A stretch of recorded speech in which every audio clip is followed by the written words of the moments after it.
everyone, welcome back to the series of English grammar tips. Today we are going to learn how to use there is and there are. ನಮಸ್ಕಾರ ಎಲ್ಲರಿಗೂ, ಮತ್ತೊಮ್ಮೆ ನಮ್ಮ English ವ್ಯಾಕರಣ ಪಾಠಕ್ಕೆ ಸ್ವಾಗತ. ಇಂದು ನಾವು there is ಮತ್ತು there are ಅನ್ನು ಯಾವಾಗ ಬಳಸಬೇಕೆಂಬುದನ್ನು ಕಲಿಯೋಣ. Rule: use there is when talking about one person or one thing. Use there are when talking about more than one person or thing. ಒಬ್ಬ ವ್ಯಕ್ತಿ ಅಥವಾ ಒಂದು ವಸ್ತು ಇದ್ದರೆ ದೇರ್ ಈಸ್ ಬಳಸಬೇಕು.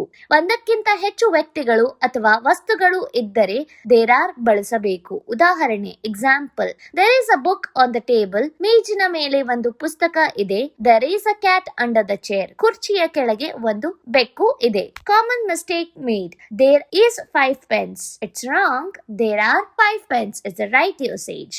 5 ಪೆನ್ನುಗಳು ಎಂದರೆ ಬಹುವಚನ, ಅದರಿಂದ ದೇರ್ ಆರ್ ಬಳಸಬೇಕು. Quick tip: 1 is equal to there is. More than 1 is equal to there are. 1 ಎಂದರೆ there is, ಒಂದಕ್ಕಿಂತ ಹೆಚ್ಚು ಎಂದರೆ there are. ಬನ್ನಿ ಹಾಗಿದ್ರೆ ಕಾಮೆಂಟ್ ಅಲ್ಲಿ ಪ್ರಾಕ್ಟೀಸ್ ಮಾಡೋಣ.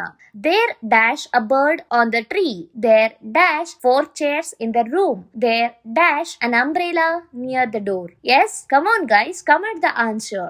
Practice using there is and there are in your daily conversation. See you in the next lesson. ತುಂಬಾ ಚೆನ್ನಾಗಿದೆ. ಪ್ರತಿದಿನ there is ಮತ್ತು there are ಬಳಸಿ ಮಾತನಾಡುವ ಅಭ್ಯಾಸ ಮಾಡಿ. ಮುಂದಿನ ಇಂಗ್ಲಿಷ್ ಪಾಠದಲ್ಲಿ ಮತ್ತೆ ಭೇಟಿಯಾಗೋಣ.